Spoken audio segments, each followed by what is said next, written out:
Good afternoon, everyone. It's Jeremy Benamy together with Ilan Goldenberg, and we are here at our new time, 4 p.m. on Wednesdays Eastern for Substack Live Conversations. I think we've made a big deal over the course of the past few weeks, Ilan, that we wanted to come up with a better name.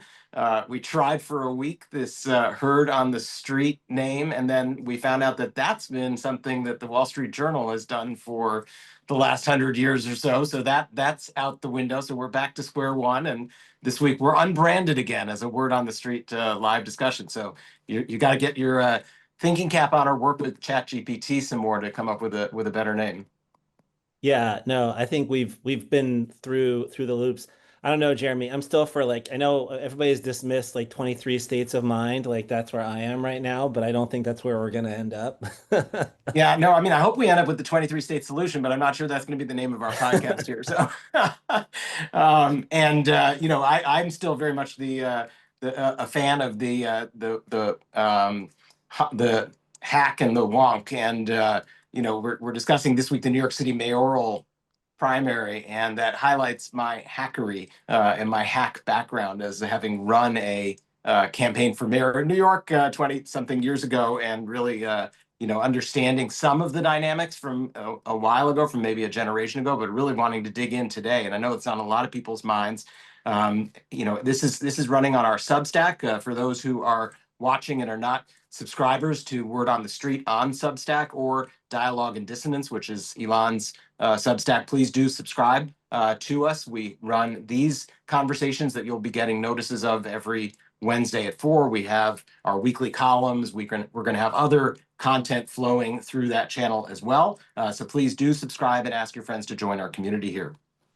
So as I mentioned today, we're actually pre-recording this conversation. And so I'm really sorry, folks, that there's not live chat, but you can certainly hit into the replies and conversation on Substack itself about this video. We're joined by three incredible New Yorkers who are very engaged in both the Jewish community and in New York City politics, all of whom have different perspectives on the politics of the mayoral race that is just happened and is still ongoing. Laura Adkins is a writer based in New York City whose work you've seen around the Jewish press. We're very excited to have you, Laura, on the panel today. Shifra is the Deputy Director of Jews for Racial and Economic Justice, JFREJ. With 6,000 dues-paying members, JFREJ is the largest progressive Jewish grassroots organization in New York City. They endorsed Lander and Mamdani. Brad Lander, this New York City controller, and Mamdani did not rank them and helped propel Mamdani's victory in the primary. Talia Benamy, no relation, is a founding member of J Street, New York City, serves as the chapter's Jewish Communal Engagement Chair. She's also chair of the Jewish Democratic Women for Action.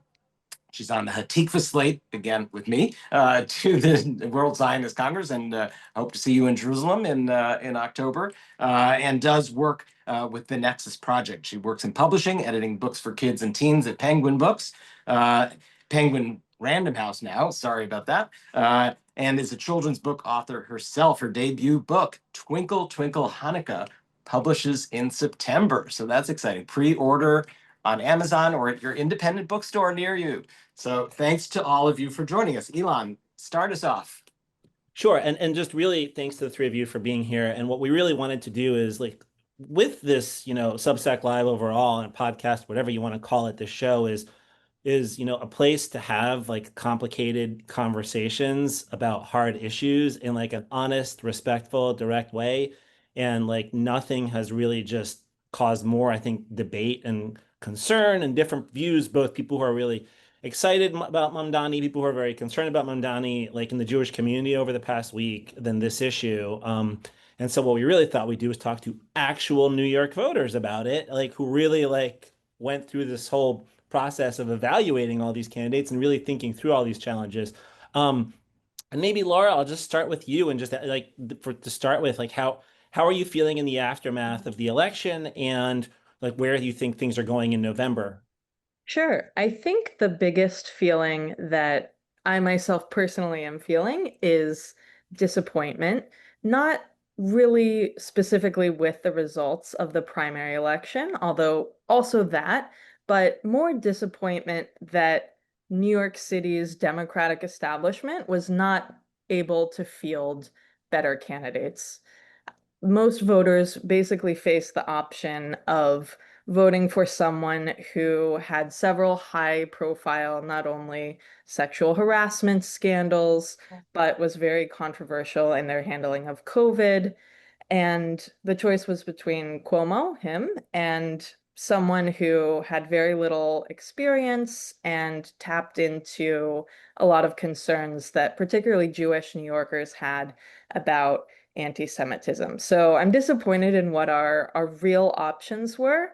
And then more specifically, I'm disappointed in the way that a lot of Mamdani's supporters have reacted to Jewish concerns about anti-Semitism and about the changes that we may see as a result of the election. Yeah, so Talia, maybe you can pick up more on that. You and I have had a whole bunch of different conversations in different channels, and I'm just, and you've also been on social media, like talking about your feelings on some of these things. So how are you seeing it? Yeah, so for those who don't follow me on social media, I can just give a little bit of a recap.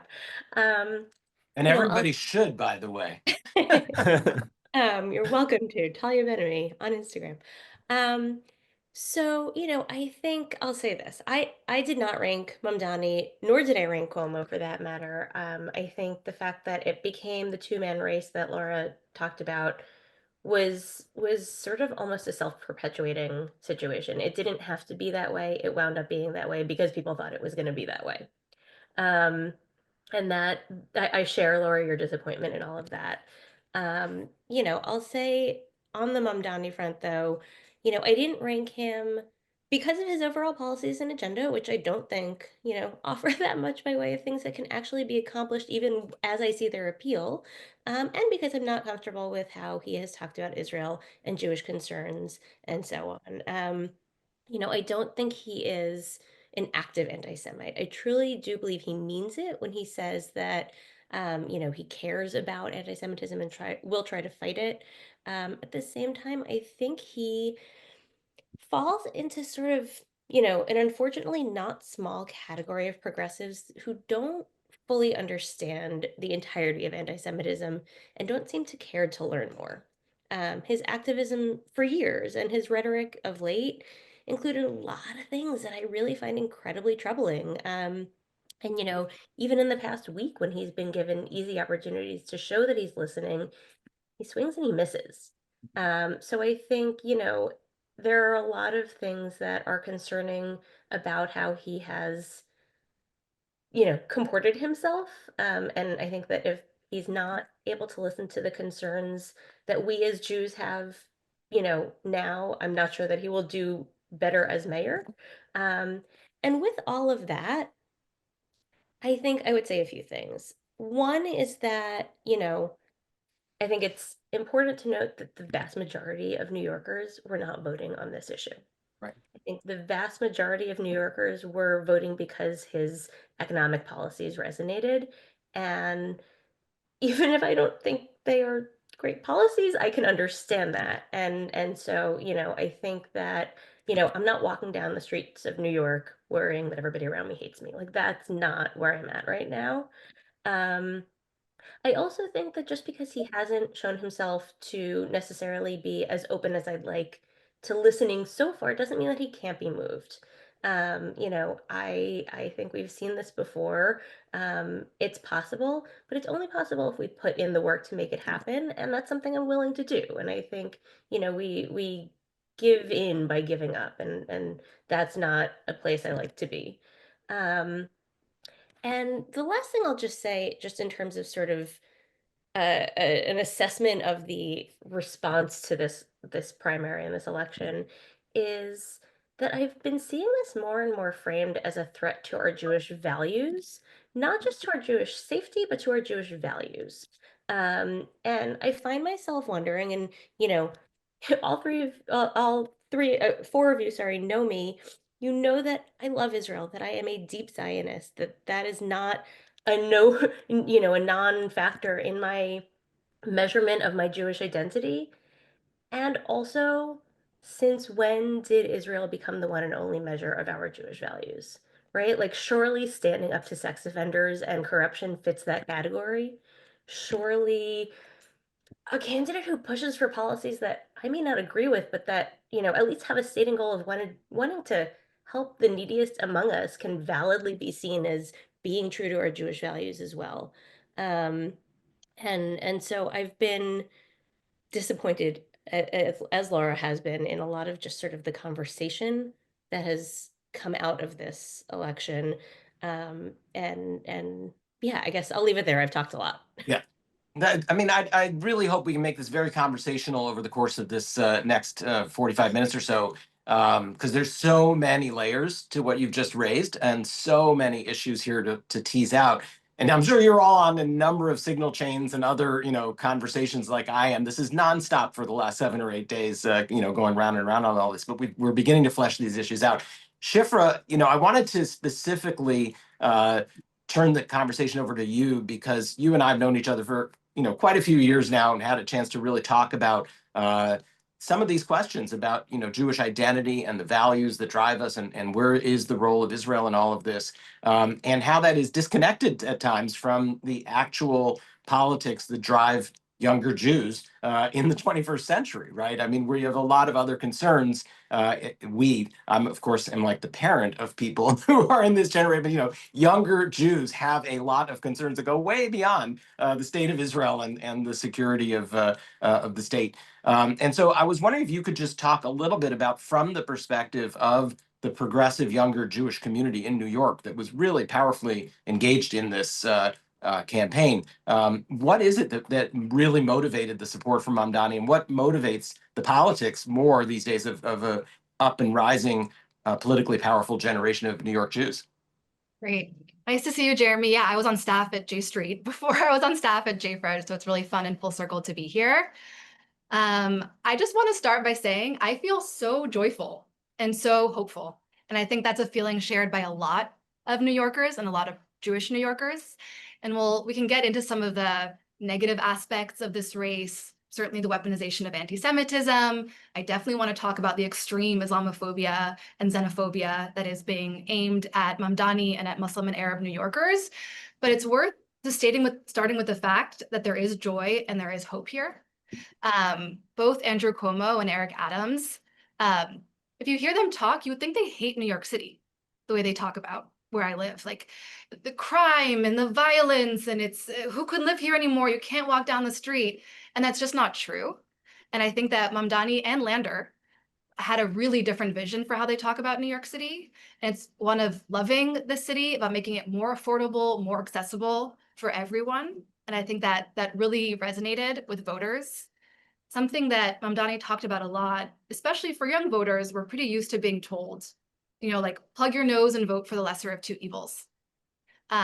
It's kind of an interesting switch right now, actually, that more moderate Democrats are now being asked to do the same thing. You might not love Mamdani, but you have to vote for him, because as more progressive and leftist Democrats know, we're often in that position.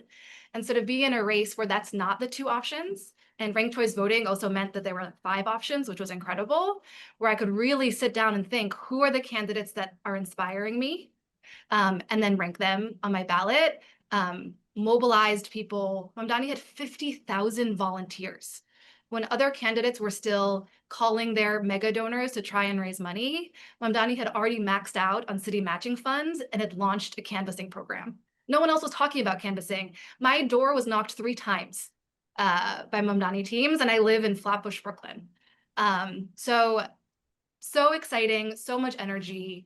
I think another thing that resonated is the idea that Democrats don't need to mimic Republican talking points, and especially hateful Republican talking points.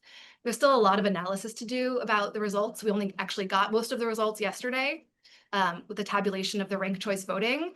But Mamdani appears to have done really well in districts where New York swung for Trump.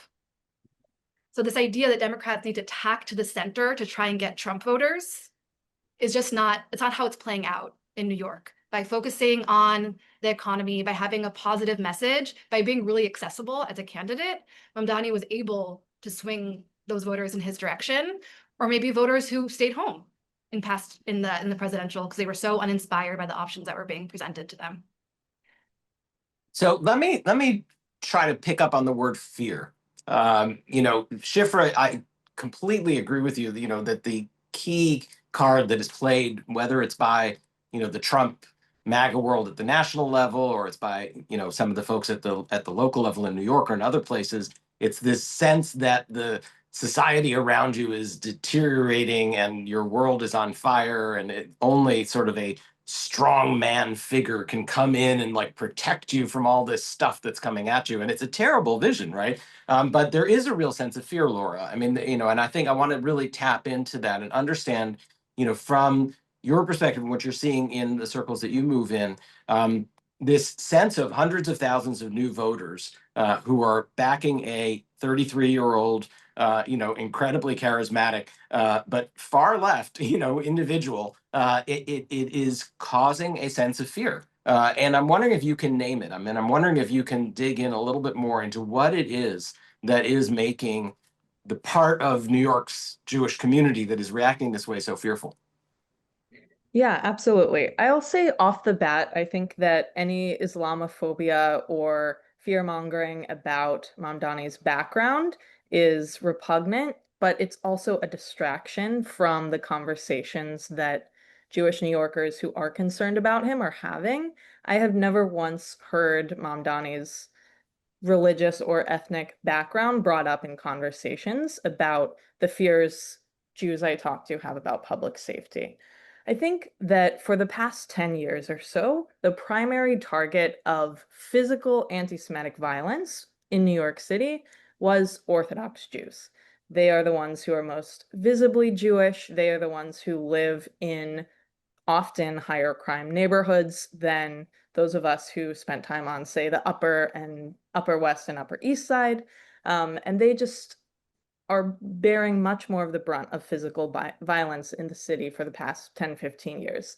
That started to change after October 7th. What we know from the data that we have from both the NYPD and the ADL is that more than half of hate crimes against Jewish Americans that have happened since October 7th, 2023, took place either at an anti-Israel protest, at a college campus, and involved some element of anti-Israel sentiment. I won't make this statement as the ADL does, that anti-Zionism always equals anti-Semitism. I think that's unfair. However, we see them very much intertwined, especially during times of war between Israel and Palestinian territories. So one thing to note is that I think that Mamdani had an amazing campaign. He, as Shifra noted, really effectively tapped into economic concerns, his use of social media and actually going where New Yorkers live. The Jewish Telegraphic Agency, actually the Forward yesterday had a great piece speaking to voters in Astoria who knew Mamdani. And you saw a really interesting mix, even from religious Jews, of saying they find the guy personable and social, but they're concerned with his proposals for handling anti-Semitism. And I think that's the part from a policy perspective that most concerns me. I am not a leftist. I believe that the police department has a strong role in fighting anti-Semitic violence, and I'm deeply concerned by his proposals to eliminate the strategic response group in the NYPD, which is responsible for responding to protests or large-scale incidents. And we've seen a lot of anti-Semitic hate crimes take place at those incidents. He also proposed a bill in 2023 that would penalize basically every synagogue in New York City, because it would target with fines any organization that donates to, he says, West Bank settlements, but it includes organizations like Hatzalah, for example, the ambulance corps that operate in the West Bank, but are not entrenching the settlement movement in any way. So I'm deeply concerned from a policy perspective with how he plans to actually address violence when he's proposing cutting a lot of the departments that are responsible for that. I'm not compelled that his proposed Department of Community Safety would either do anything to address hate crimes against Jewish Americans or be able to be funded. It's not clear what the mechanism would be. But when I speak to particularly Orthodox Jews who, again, historically bear a lot of this violence, the biggest concern is that the rhetoric he uses, even if he himself is not an anti-Semite, which I have no views on whether he personally is or not, but the type of rhetoric that he does not condemn, like saying globalize the Intifada, means very clearly to me and a lot of other Jewish New Yorkers a call for violence against Jews. And even if he doesn't personally use that rhetoric, not condemning it is emboldening the type of people that shot Sarah and Yaron in DC and said they did it for Gaza, that set people on fire in Colorado who are marching for the hostages. And I think when violence is so clearly swinging from being against Orthodox Jews and motivated by concerns about, anti-Semitic tropes about Jews as landlords and gentrifiers, when it's swinging from that to Jews are committing genocide against Palestinians, all Jews are collectively responsible for this, and the violence is shifting in that way, it's deeply concerning to me that we have as our option to vote for really in November, someone who comes from that movement and doesn't strongly condemn violent rhetoric against it. Yeah, and Talia, that's a perfect transition. I was going to ask you, Talia, and Laura really started to get into it. This issue of, well, I'm interested to just get your response on all of it, both the policy, but also this question on rhetoric in particular, like globalize the Intifada. Yeah, how are you?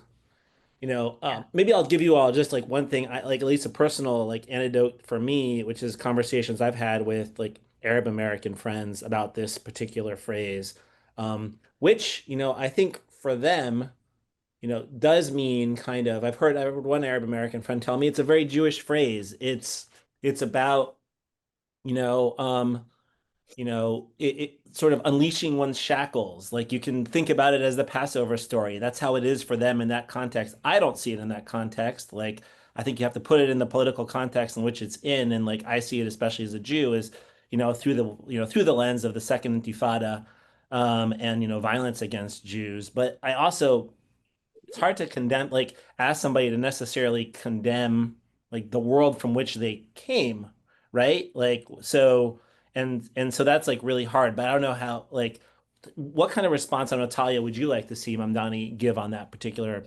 question? Yeah, so I think a few things that I'll say, and I think first of all, words are so complicated. I'm an editor. I live and breathe words. They are so complicated and they can be so charged and they can mean different things to different people. Um, I mean, God knows the word Zionism means different things to different people within and outside of the Jewish community. And for Palestinians, certainly a very different thing than what it means for me. Um, so I think recognizing that is thing one. I also think, you know, I make a difference in my own calculation between the use of just the term intifada versus the term globalized intifada. Those mean two different things to me. Um, and I think when you talk about the intifada, the addition of a the refers to a specific then intifada, like that's the grammar of it. Um, and when you're talking about the intifada, I can't hear anything other than the second intifada. And when I hear globalize, I can't hear anything but okay, extended to all Jews. Um, and that's where I hear it. I recognize that that's not the case for everybody, and I think, you know, Mamdani was on, I think it was Meet the Press at some point this past week, post primary, where he once again sort of responded in a way that did not feel adequate to me and sort of compared people trying to get him to condemn it to Trumpian language policing. Um, and and I just think that's disingenuous because I think there's a very easy way to say something to the effect of, this is not language I use. This is language that I understand many people find harmful. I don't support it. I condemn it. And also, we live in a country where free speech exists, and it shouldn't be policed and it shouldn't be criminalized. I mean, look, even hate speech is free speech, right? Not that anybody necessarily using the phrase means it in a hate speech way, but even hate speech is free speech. To say that condemning hate speech is the same as policing it feels completely off. And I think is just not helping matters. And so, I go back to what I mentioned earlier about just the idea that he has had some easy ways to show that he's listening, and he's swung and he's missed. Like, that was one of them for me. um and I think we've talked a lot about the idea of weaponizing anti-Semitism or politicizing anti-Semitism, not being able to make a distinction between condemnation of words that are harmful to many Jews versus what Trump is doing by deporting people for views he disagrees with. That feels to me like a politicization of it that, I don't appreciate. So definitely, Elon, we're going to have to invite editors onto all of our conversations because words are so important and the precision of them is so important. And I really appreciate some of the points you're making there because I often am really delving into precisely what are the words that have been said. So Shifra, I want to, as a Mamdani supporter from the progressive Jewish community, is there a way for those of us in the Jewish community who have some concerns about some of the language that is circulating around in progressive spaces, is there a way to try to open up a discussion about the sensitivities here it's a two-way street, right? I mean, it's a two-way conversation. There's a lot of things that the Jewish community needs to hear from the Muslim and Arab American community, from progressives. But what do you recommend as a way of opening up this conversation so perhaps there can be some more sensitivity to the way some of these words are being heard? Yeah, that's a great question. And I want to just sort of even zoom in and globalize the Intifada because it's grabbed so much attention. And it's helpful, honestly, for me to hear from Talia and Laura, because I had very different reactions to Mamdani's response to how he views this word or this phrase. He's made it very clear he does not use the term globalized intifada. He is not comfortable with the term globalized intifada. He really understands that it makes many Jews feel unsafe, that many people see it as a call to violence against Jews. He opposes violence of all forms. He's the candidate with the most comprehensive hate violence prevention plan. I know, Laura, you and I might disagree about what keeps Jews safe, but Zoran has a vision that he stands behind for what will keep Jewish New Yorkers and all New Yorkers safe. And it's not just rhetoric and talking points, it's policy, which we can have a disagreement about, but it exists. So I think he's done a really good job responding to sort of how he clearly says this is not a phrase he uses. He understands why it makes people uncomfortable. I think that as a Muslim who grew up in post 9/11 New York City, I imagine that Zoran is pretty conscious of the way that Arabic words are often twisted and is wary of doing that. Ilan, I think your point is really important, that this word means different things to different people. And that's why we have to be careful. And that's, for me, the connection around policing language becoming this sort of Trumpian, dystopian, punishing, criminalizing free speech. Because I bet there are other calls happening about similar topics where we're talking about free Palestine.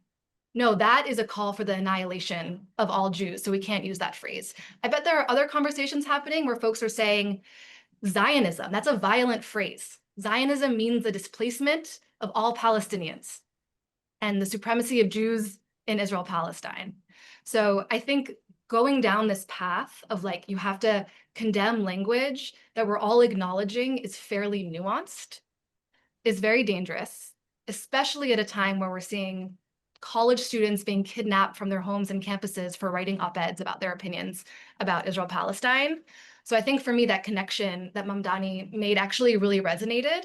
And I understand why he wouldn't want to be the one policing language in this way.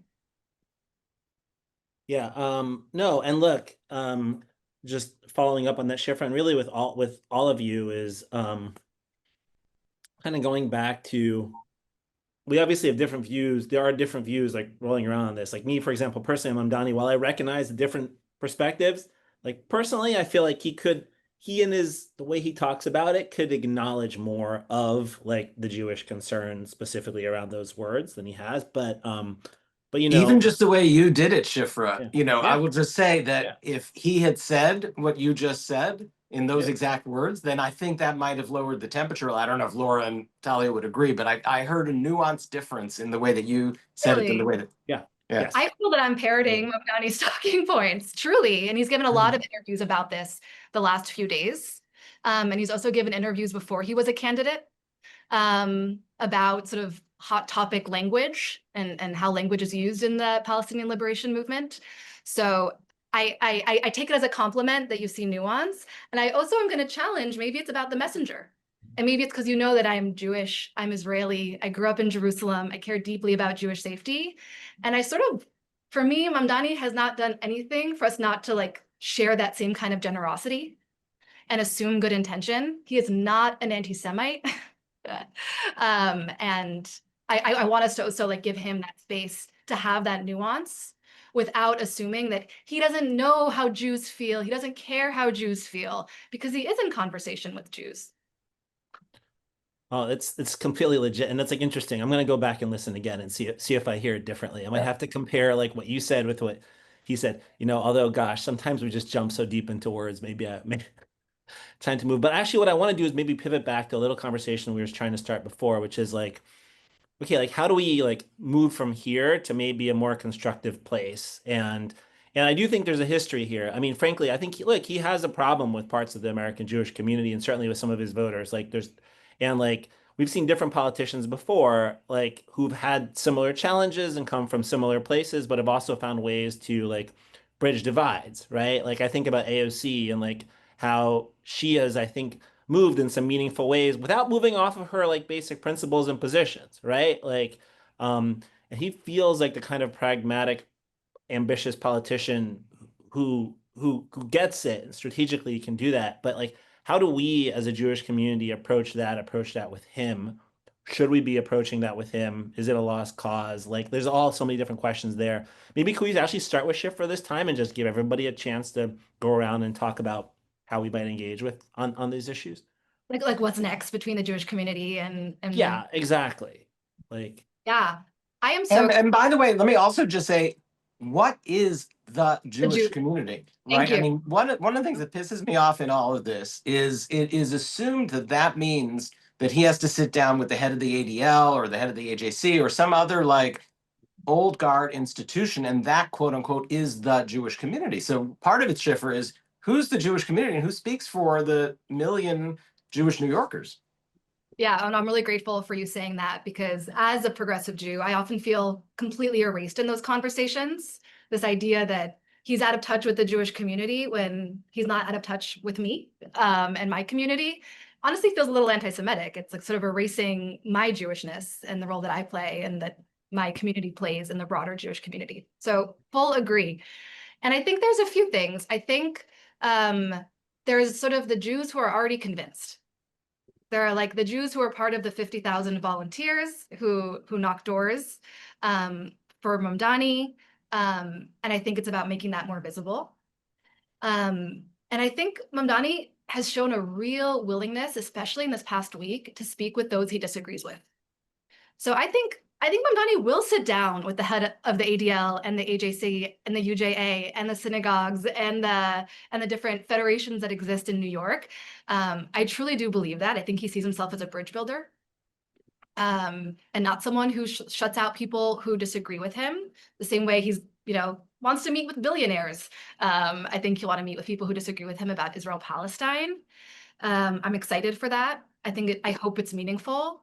I'm also feeling very hopeful about the Brad Lander, Zoran Mamdani dream team bromance that rocked New York City. I think that Lander's stamp of approval from Mamdani is extremely important. And I think it was important to his victory. And I think Brad Lander, Jewish New Yorker, knows the Jewish communities and knows that it's not a Jewish community of New York, and can open so many doors and soften so many people to then actually meet and listen to what Zoran Mamdani has to say. And so I'm really excited to see, like, I started off by saying I feel so joyful, and I'm trying to stay away from this, like, how do we stop the worst from happening? And maybe we can think about, like, how do we do some wonderful things? Like, how is this an opportunity for Muslim-Jewish solidarity across New York City? And I think, like, I hope that that's what the next 4 months will be. And I really hope that we all do what we can in our own communities to be able to facilitate that kind of listening. And I do have faith that Mamdani will do the same. Laura, interested in your take on this. Yeah, I love, Jeremy, your question of what do we mean by Jewish community, and I'll come back to that. But I think just for me, stating my priors here, I in general don't think it's helpful to give politicians in general the benefit of the doubt. Mamdani, as well as everyone else in the race, is running to represent us and control $115 billion of New York City's budget. I see his job as proving to voters that he's capable of doing so responsibly. And I bristle at the rhetoric in general that it's any minority community's job to appeal to the king. Like the whole No Kings riots, even though, or protests, sorry, giving away my bias there. The No Kings protests, something that did resonate for me about them is this idea that we are this shifting democracy where our leaders are responsible for engaging with us. Really resonated so clearly with so many New Yorkers, including those like me who didn't necessarily feel comfortable for various reasons going to the protests. I also want to acknowledge that Jews are only about 12% of New York City's population. And I would actually argue that Mamdani taking what I would consider borderline anti-Semitic, but let's just call them hardline anti-Israel positions, I think it helped him. I don't think being nuanced on it would have helped him necessarily. And while that doesn't make me feel comfortable, I think it's important to acknowledge that. There was some great reporting in this week's New York Magazine about the fact that really not softening his language about how he sees what's happening in Gaza, for example, helped him with voters under 35, the majority, about half of whom feel similarly. And transitioning to the question of what do we mean by Jewish community, I've been reporting about for a long time about the polarization in the community. And to me, there are at least three when you look at New York City. Starting with people under 35, I think that statistically you are very likely to either be Orthodox or secular broadly defined. And a lot of secular Jews under 35 make Israel the backbone of their Jewish identity, about half of them for and about half of them against. I do see it as deeply Jewish, and I know this will be controversial to say for some who are listening that maybe are not J Street aligned, but I do think that engagement about protesting the actions of the Israeli government is a form of Jewish expression. It's not my form of Jewish expression, but I do think that many people who engage in it feel they are doing so from a place of their Jewish values. And I think the same thing for more secular Jews who are rallying to support Israel and to defend Israel. So I think that two of those three groups that I've spoken with are the ones that are deeply concerned about Mamdani. But I do think particularly in New York City, the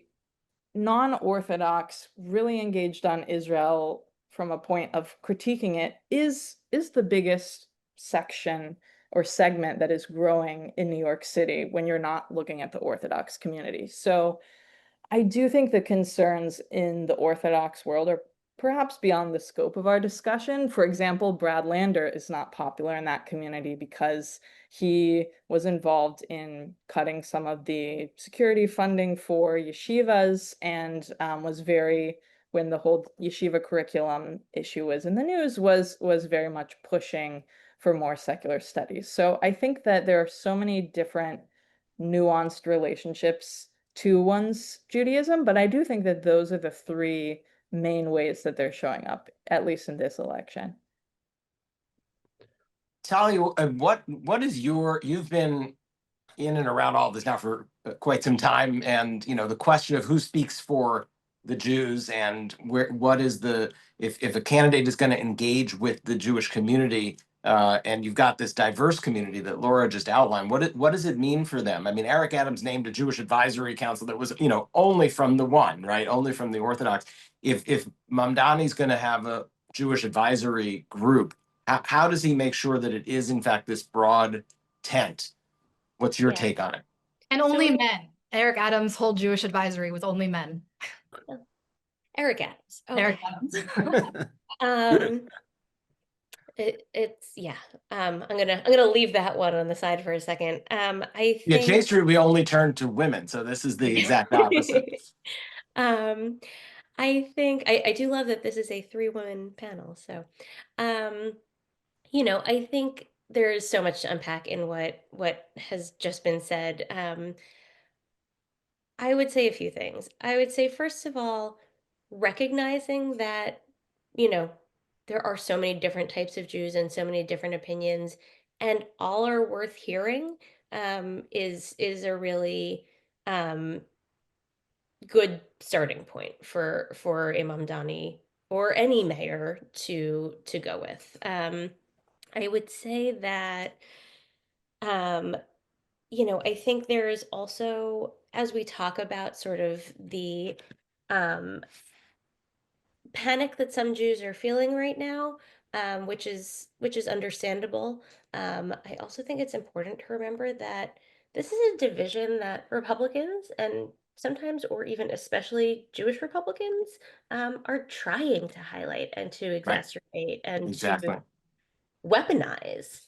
I think there's which is not to dismiss the fact that there are divisions, even among Democratic Jews, and there certainly are, but I think the fears that a lot of Jews have, while coming from a grounded place, get become even bigger because of direct attempts to weaponize.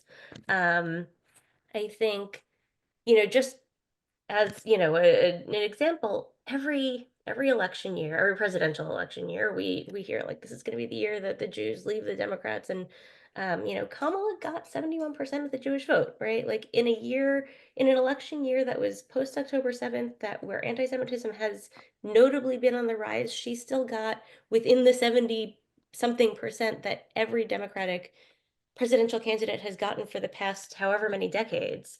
And Ilan, thanks Thanks in to large part to you and your Elon. work. For those who don't know, Ilan was Kamala's Jewish outreach director. So I think there is that. I would say a couple of things, just sort of as bigger takeaways, in terms of this election overall, and the question of like where do we go next. I think Mamdani connected with voters in a big way, both in terms of his message and how he ran his campaign. Disagree with him on anything else you want, policy wise or rhetoric wise or anything, but no denying that he ran a very good, very successful campaign. Um, and in a way that we haven't seen from a Democrat in a very long time. Um, and I think there are lessons to learn in what he did and what we can sort of glean for the future. And I think there's a real need for the donor class of the Democratic Party to understand like how hard things have become for some Americans.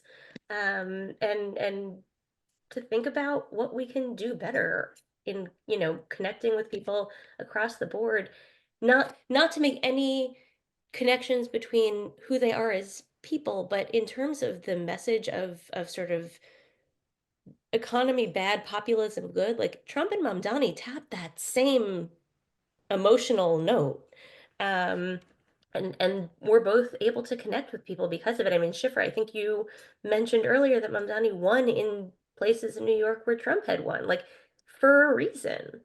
Um, so I think that's one thing. And then going back to, I think, Laura, this was something you had said very early on in this conversation, but the idea like the Democratic Party needs to wise up about which candidate it backs. I think this race became a two-man race because everybody was afraid it was going to become a two-man race, and then it did. Like, it was a self-perpetuating thing, and it didn't have to be that.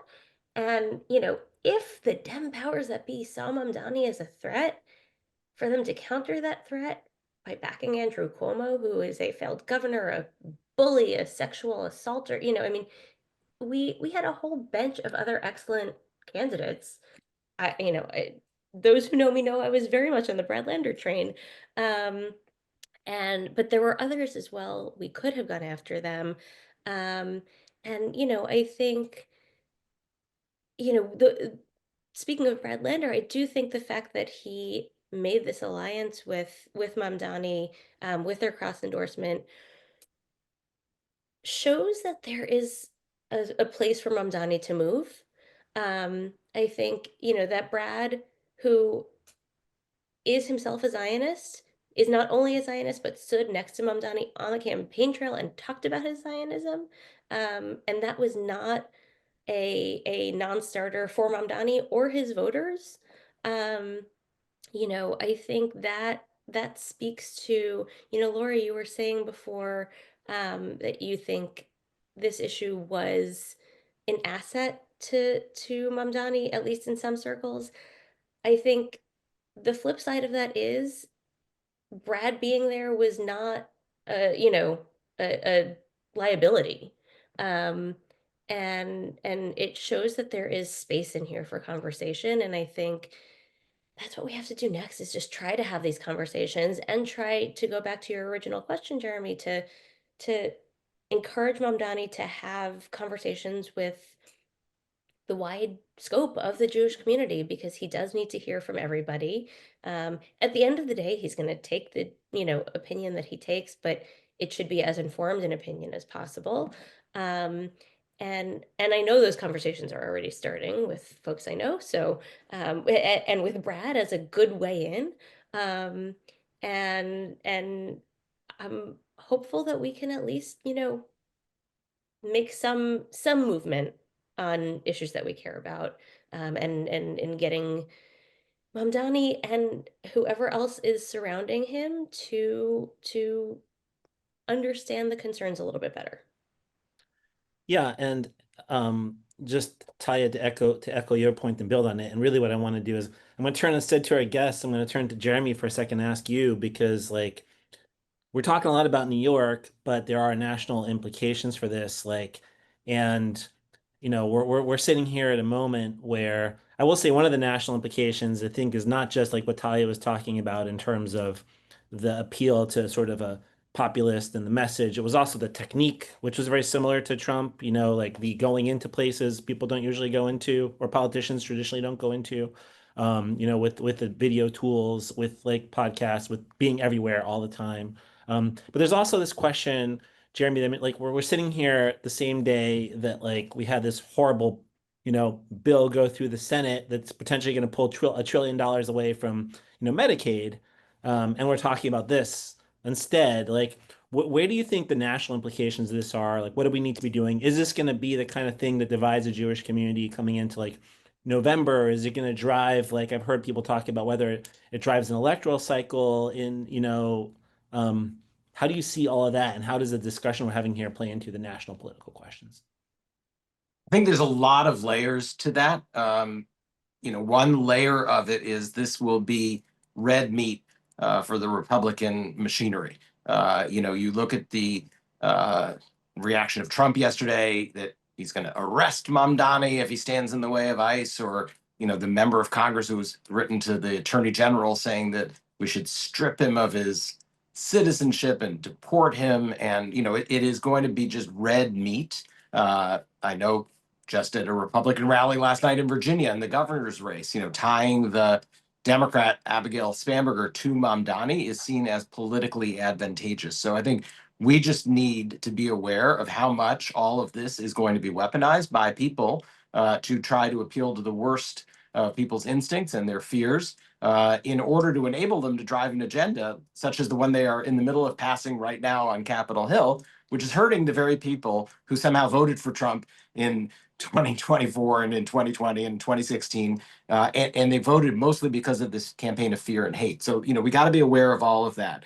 On the positive side, I think what Mamdani, can represent for the Democratic Party is an understanding that, as Shifra was indicating, that there's just a whole different way of going about communicating and campaigning. That one doesn't have to triangulate every view. One can actually say what one thinks. One can apply one's values and speak directly to voters, and get away from the consultant-driven cookie-cutter approach to campaigns that has driven Democratic national politics for at least as long as I've been involved in it. And these are a lot of the consultant classes, my friends, right? And many of them are hopefully going to watch this discussion, and I'm having these conversations offline with them. But the way that we have gone about conveying our messages, I believe, is fundamentally broken. And this campaign is a really good example of how new tools have opened up and allow us to convey messages and to reach people in ways that weren't done before. And if there are 200,000 people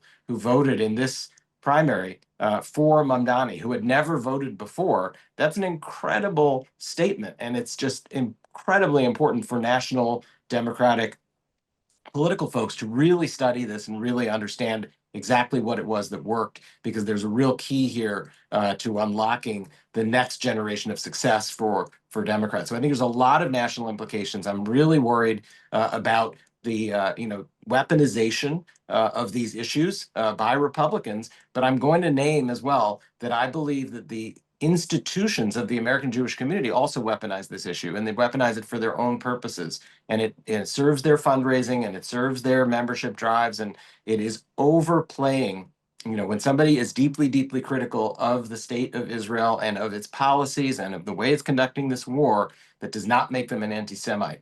And the conflation of the two, again, this is a national issue, not just a New York issue, but all of these are deeply concerning to me, Ilan. So I know, that I went on a bit of a rant there. I apologize, because we're here to hear from our guests, and I'll just say this is a word on the street Substack conversation. Many of you have tuned in now for close to an hour. This has been pre-recorded. We're going to be generally speaking live Wednesdays at 4 Eastern. Please subscribe to the Word on the Street Substack or to Dialogue and Dissonance, which is Ilan's Substack. You'll be getting notices about these conversations every week. The aforementioned Brad Lander may or may not make an appearance on next week's Substack Live if we can work out the scheduling with him. So that'll be really exciting, I think, to continue this piece of the conversation. So please do sign up. And I do want to turn back to our guests for a final comment and allow you to sort of anything that hasn't yet been said, or not said at least by you, and anything else that you wanted to do to wrap up the conversation in a minute or two, and then we'll close things up. So Shifra, since we ended with you last time, let's start with you. Great. Really appreciate everything you just said, Jeremy. And there's going to be a lot of ugliness going into this November election, coming from certainly Republicans, coming from Jewish institutions, coming from certain parts of the Democratic Party. And I think something I'm sitting with is that candidates like Cuomo and Adams, people like Trump, do not care about Jewish safety. And when they run campaigns on the end anti-Semitism line, which you're going to see happen in this general election. Right. I'm glad you brought that up. Thank you. Not just disingenuous because they don't care about Jewish safety. It is absolutely dangerous. Whether it's running on the end anti-Semitism line, whether it's Cuomo saying anti-Semitism is the biggest issue facing New York State. That is dangerous for Jews to be perpetuating that message. It isolates us from our neighbors. It distorts what's really happening in the city. It feeds Jewish fear in a way that's not productive. So it's going to get ugly in November, and I'm really excited for all the ways that we can keep it positive and productive. Thank you. Laura, do you want to go next? Sure. I think there are, I'll say, three tight takeaways for me from both this conversation and the race in general.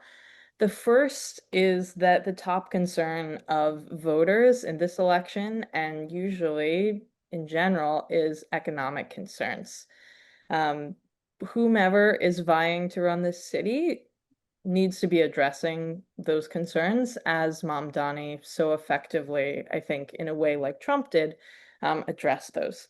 Second, if your media strategy isn't social media first, it's going to be very difficult to win an election going forward. Mamdani went from barely a rounding error in the polls to winning in just a few months because his voters were out on the street. He was engaging in ways that tap into the way that social media works. And I don't think that the other candidates were out there in the streets enough, but also broadcasting in a way that is effective. And finally, to tie this back to Israel, I had a conversation with an Israeli general several months ago expressing my frustration about the low levels of Israeli public support for a two-state solution. And he reminded me that every time that the two-state solution has been popular in Israel, it has been the result of whomever is in leadership at the time effectively selling that idea to the public.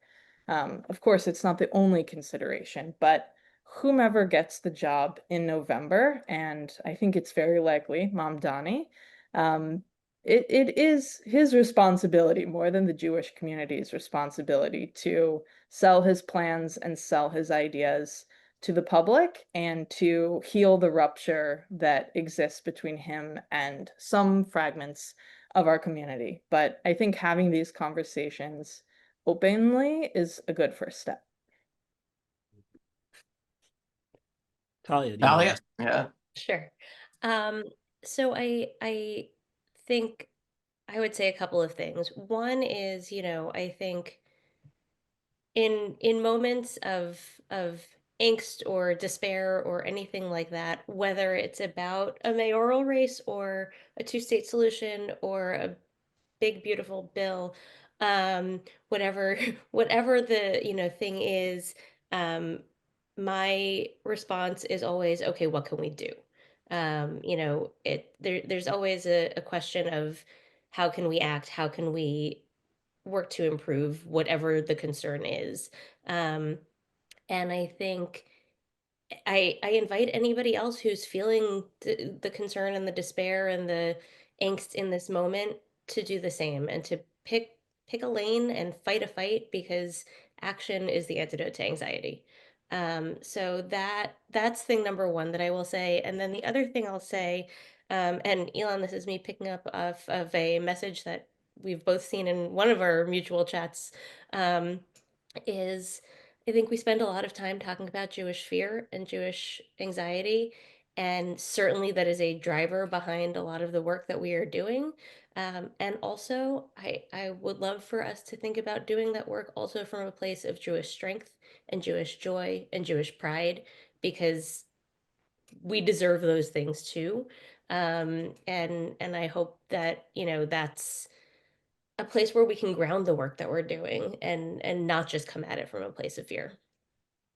Well, that's music to my ears, Talia. Like, so we tried to do on the campaign, especially at the end, is try to do at least some events, and GOTV and things that were about Jewish joy as opposed to just like all the really hard things our community has been dealing with now, especially over the last 18 months or so.